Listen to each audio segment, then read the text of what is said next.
Guys, ஆமாங்க, நம்ம தமிழுக்கு ஏற்ற மாதிரி இன்றைக்கி சிக்கன் கிரேவி தான். சிக்கன் கிரேவியே கெட்டி பதம் இல்லாமல் ஒரு குழம்பு சிக்கன் கிரேவி மாதிரி ஸ்டைலில் பண்ண போகிறோம். இது குழம்பாகவும் இருக்கும், பெரட்டியும் சாப்பிட்டுக்கலாம். அதே மாதிரி தோசைக்கு, சப்பாத்திக்கு, சாப்பாட்டுக்கு எல்லாத்துக்குமே மேட்ச் ஆகிற மாதிரி, இட்லிக்கு இது ரொம்பவே சூட் ஆகும். அதுக்கு எல்லாத்துக்குமே மேட்ச் ஆகிற மாதிரி ஒரு காம்பினேஷனில் வந்து இந்த குழம்பு நம்ம பண்ண போகிறோம். இந்த சிக்கன் கிரேவி ஃபஸ்ட்டு பண்ணுறதுக்கு வந்து பார்த்திங்கன்னா, சின்ன வடைச்சட்டி ஃபஸ்ட்டு எடுத்துக்கலாம். இது குழம்பு மாதிரி ப்ரிப்பேர் பண்ணாலும் முதல்ல ஒரு பேஸ்ட் ரெடி பண்ணிக்குவோம். அந்த பேஸ்ட்டுக்கு தேவையானது வடைச்சட்டியில் 2 ஸ்பூன் ஆயில் ஆட் பண்ணிவிட்டு, எண்ணெய் காஞ்சதுக்கப்புறம் ஒரு குத்து வெங்காயம், சின்ன வெங்காயம் தொளிச்சு 2ஆக கட் பண்ணி வச்சுருந்தேன், அதை கொஞ்சம் போட்டுட்டு, காரத்துக்கு வந்து வரமிளகா அளவை 2, ஏன்னா பின்னாடி வந்து வரமிளகா எல்லாம் ஆட் பண்ணுவோம் தூள். அதனால் இப்போதைக்கு வெறும் 2 வரமிளகா, ஒரு கொத்து கருவேப்பிலை, இதெல்லாம் வணங்குற ஸ்டேஜ்லேயே வந்து தக்காளி ஆட் பண்ணிக்கலாம். தக்காளி வந்து பார்த்திங்கன்னா பெரிய சைஸாக இருந்தால் ஒரு தக்காளியே போதும். இப்போலாம் பெருசாக வரதில்லை, அதுவே பொடி பொடியாக கட் பண்ணி ஆட் பண்ணிக்கலாம். அப்படி இல்லாட்டி சின்ன தக்காளியாக இருந்ததுன்னா, மீடியம் சைஸாக இருந்தால் ஒரு 2 தக்காளி ஆட் பண்ணிக்கலாம். இது நல்லா வணங்கணும். வணங்குறதுக்கு கொஞ்சோண்டு வேணால் உப்பு ஆட் பண்ணிக்கலாம். உப்பு ஆட் பண்ணி கொஞ்சோண்டு ஆட் பண்ணி நல்லா ஒரு வணக்கி எடுத்துக்கலாம். நல்லா ரொம்ப டைமெல்லாம் எடுத்துக்காது, ஒரு கொஜ்ஜு ஸ்டேஜில் வணங்கி எடுத்துக்கலாம். கொஜ்ஜு ஸ்டேஜ் இந்த ஸ்டேஜ் அளவுக்கு வந்ததுக்கப்புறம் தக்காளியெல்லாம் தண்ணி விட்டு கொஞ்சம் கொஜ்ஜு மாதிரி ஆனதுக்கப்புறம் வரமிளகா தூள் இருக்கு இல்லையா, அது வந்து சின்ன ஒரு டேபிள் ஸ்பூனில் வந்து கொஞ்சமாக எடுத்துக்கலாம். அப்புறம் வந்து சிக்கன் மசாலா 1 ஸ்பூனு, மல்லித்தூள் வந்து 2 ஸ்பூன். இப்போ மல்லித்தூள் வந்து பெரிய ஸ்பூனாக இருந்தால் 1 ஸ்கூப் போதும், சின்ன ஸ்பூனாக இருந்தால் 2 ஸ்பூன். இப்போ மல்லித்தூள் வந்து நம்ம குழம்பு எவ்வளோ வேணுமோ அதுக்கேற்ற மாதிரி மல்லித்தூள் கொஞ்சம் ஆட் பண்ணிக்கலாம், நல்லாயிருக்கும். மல்லித்தூள் இந்த எல்லா மசாலா ஆட் பண்ணி கொஞ்சம் ரொம்பலாம் வந்து மசாலாவை வந்து வணக்கணும் இல்லை, அளவாக வணக்கிட்டு தேங்காய் வந்து துருவி எடுத்துக்கலாம். நான் பல்ல இருந்தது, அதே அரிஞ்சு போட்டு எடுத்துட்டேன். அவ்வளோதான். இந்த பேஸ்ட்டு ரெடி பண்ணுறதுக்கு இது கொஞ்சம் வணக்கி எடுத்துகிட்டு, இந்த வணங்குறது நல்லா ஆறணும். ஆறி மிக்ஸி ஜாரில் போட்டு தண்ணி விட்டு கொஞ்சம் அரைச்சி நல்ல திக்கு பேஸ்ட் மாதிரி எடுத்து வச்சுக்கலாம். இப்போ நம்ம குக்கர் எடுத்துகிட்டோம். குக்கரில் வந்து 2-3 ஸ்பூன் நமக்கு தேவையான அளவு வந்து ஆயில் ஆட் பண்ணி, கொஞ்சமாக சீரகம், கொஞ்சோண்டு சோம்பு, 2 பட்டை, 1 ஏலக்காய், 2 கிராம்பு, கொஞ்சம் கல்பாசி, இவ்வளோதான். இதெல்லாம் ஆட் பண்ணி எண்ணெயில் கொஞ்சம் வணங்கினதுக்கப்புறம் நம்ம பல்லேரி, கருவேப்பிலை 1 கொத்து, அப்புறம் வந்து இதில் வந்து பச்சை மிளகா வந்து லைட்டாக கீறி 3 பச்சை மிளகா காரத்துக்கு ஆட் பண்ணிருக்கோம். இது வந்து சிக்கனுக்காக தேவையானதை நம்ம இதில் வணங்க போகிறோம். வல்லேரி வந்து நல்லா ஒரு ப்ரௌனிஷாக லைட்டாக தீஞ்ச மாதிரியோ இல்லை ப்ரௌனிஷாக இந்த ஸ்டேஜ் வர வரைக்கும் நல்லா வணக்கணும்.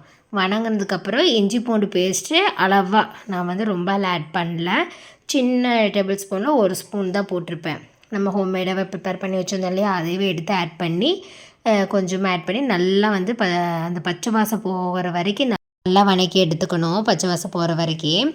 அதுக்கப்புறம் வந்து பார்த்திங்கன்னா தக்காளி தான் ஆட் பண்ண போகிறோம். இப்போ தக்காளி வந்து பார்த்திங்கன்னா நீங்கள் சின்ன தக்காளியாக இருந்தால் 1 பொடியாக அரிஞ்சு எடுத்து வச்சுக்கோங்க. அதே பெரிய தக்காளியாக இருந்தால் பாதி தக்காளி போட்டால் போதும், ரொம்ப ஆட் பண்ண வேண்டாம். நம்ம ஆல்ரெடி வணக்கத்தில் வந்து தக்காளி ஆட் பண்ணியிருக்கோம், பேஸ்ட் ஆக்கி வச்சுருக்கோம். ஸோ இதில் வந்து ரொம்பலாம் ஆட் பண்ண வேண்டாம். வெங்காயம், தக்காளி, இஞ்சி பூண்டு பேஸ்ட்டு, பச்சை மிளகா, நம்ம பட்டை, கிராம்பு, அந்த அவ்வளோதான். இந்த பேசிக்கான இன்க்ரீடியண்ட்டை தான் நல்லா வணக்கி எடுத்துகிட்டு, நம்ம வந்து சிக்கனை நல்லா ஒரு 1/2 kg சிக்கன் எடுத்திருக்கேன். 1/2 kg சிக்கனை நல்லா கழுவி அதை வந்து நம்ம வெங்காய தக்காளியோட ஆட் பண்ணி கொஞ்சம் வணக்கி எடுத்துக்கலாம். இப்போ இந்த சிக்கன் வந்து பார்த்திங்கன்னா நம்ம குழம்பு கிரேவி மாதிரி பண்ண போகிறோம். திக்காக வேணால் திக்கா மசாலா ரெடி பண்ணிக்கலாம். இப்போது இந்த சிக்கன் மேலேயே கொஞ்சம் வரமிளகாத்தூள், நம்ம அங்கங்கே கொஞ்சம் கொஞ்சமாக மிளகாத்தூள் ஆட் பண்ணுறோம். இதில் வந்து பார்த்திங்கன்னா சிக்கன் மசாலா இருக்கு இல்லையா, அது மட்டும்தான் நான் போட்டிருக்கேன், வேறு ஒன்றும் இல்லை. வரமிளகாத்தூள், சிக்கன் மசாலா, கிரேவி கன்சிஸ்டன்ஸுக்கு வரைக்கும், ஏன்னா அதில் பேஸ்ட்டில் மற்றது எல்லாமே இருக்குது. இதில் வந்து வெறும் சிக்கன் மசாலா மட்டும் ஆட் பண்ணிவிட்டு காரத்துக்கு வரமிளகாத்தூள், வேறு எதுவும் ஆட் பண்ண வேண்டாம். அப்புறம் கொஞ்சமாக உப்பு ஆட் பண்ணிக்கலாம். லாஸ்ட்டில் வந்து உப்பு எவ்வளோ வேணுமோ அது பார்த்து ஆட் பண்ணிக்கலாம். இப்போதைக்கு கொஞ்சமாக, ரொம்ப உப்பு போட வேண்டிய அவசியம் இல்லை, கொஞ்சம் கொஞ்சமாக ஆட் பண்ணிட்டால் போதும். நல்லா வணக்கி விட்டுட்டு, நம்ம இப்போ வெங்காயம், தக்காளியெல்லாம் வணக்கி வச்சுருந்தோம் இல்லையா, அதை நல்லா அரைச்சி பேஸ்ட் பண்ணி வச்சுருந்தோம்ல, அந்த பேஸ்ட் எடுத்து இந்த மிக்சர் கூட போட்டுறோம். போட்டு நல்லா தேவையான அளவு தண்ணி ஊற்றி நல்லா எவ்வளோ வேணுமோ அவ்வளோ குழம்பு கொண்டு வந்துக்கலாம். இப்போ கெட்டியாக வேணும் அப்படின்னா கொஞ்சோண்டு தண்ணி ஆட் பண்ணிங்கன்னா போதும். இப்போ நான் வெறும் பேஸ்ட் மட்டும் ஆட் பண்ணுறதுக்கு எவ்வளோ வருது பார்த்திங்களா. இதே நமக்கு இன்னுமே குழம்பு வேணும் அப்படின்னா வெங்காயம், தக்காளியெல்லாம் கூட சேர்த்தி நீங்கள் ஃபஸ்ட்டே வணக்கி எடுத்துட்டால் நமக்கு இன்னும் குழம்பு நிறையா வரும். இப்போ அளவாக இருந்தால் போதும் கிரேவி அப்படின்னா நமக்கு அதுக்கேற்ற மாதிரி ரெடி பண்ணிக்கலாம். இப்போ கொஞ்சமாக தண்ணி ஊற்றினீங்கன்னா விசில் விட்டதுக்கப்புறம் கெட்டியாக கிரேவி கிடைக்கும். எனக்கு இன்னும் கொஞ்சம் தேவைப்படுது. ஒரு 4 பேர் சாப்பிட்றோம் ஒரு நேரத்துக்கு. தோசை சப்பாத்திக்கெல்லாம் வேணும்னா நமக்கு கொஞ்சம் வேணும்ல, அதனால் நான் தண்ணி ஆட் பண்ணிவிட்டு எவ்வளோ வேணுமோ. நல்லா கொதி வந்ததுக்கப்புறம் தான் விசில் விடணும். அதுக்கு முன்னாடி நம்ம மெயினாக பார்க்க வேண்டியது உப்பு காரம் எவ்வளோ இருக்குதுன்னு.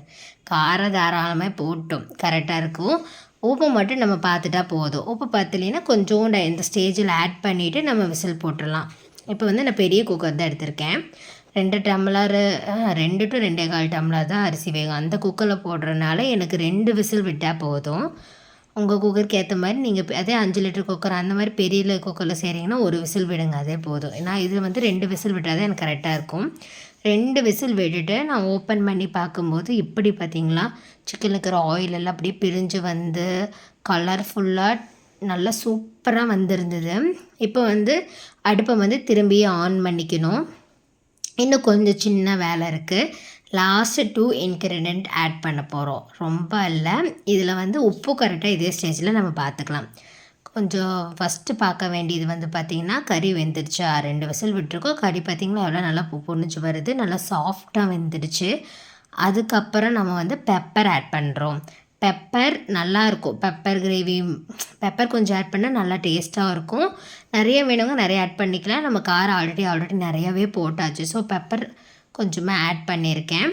அப்புறம் வந்து உப்பு எவ்வளோ இருக்குது, காரமெல்லாம் ஓகேவா எல்லாமே செக் பண்ணிட்டோம் அப்படின்னா நமக்கு குழம்பு சிக்கன் கிரேவி நல்லா ரெடி ஆயிடுச்சு. இதுலேயே வந்து லாஸ்ட்டு ஃபைனல் ஸ்டெச்சாக என்ன பண்ணோன்னா நல்லா சாப் பண்ணி போட்டு மல்லித்தழையை வந்து ஆட் பண்ணி எடுத்து வச்சிட்டோன்னா நமக்கான ரெசிபி தோசையோ இட்லி சப்பாத்தி எல்லாத்துக்குமே மிக்ஸ் பண்ணி சாப்பிட்டோன்னா சூப்பராக இருக்கும். இதுக்கு செய்யறதுக்கு ரொம்ப டைம் எடுத்துக்கல, டக்குன்னு ரெடி ஆயிடுச்சு. ஃபைனல் அப்படியே பிளேட்டில் போட்டு சாப்பிடும்போது அப்படி ஒரு டேஸ்ட்டாக இருந்தது. நல்லா சூப்பராக சிக்கன் வந்துச்சு. ட்ரை பண்ணி பாருங்கள்.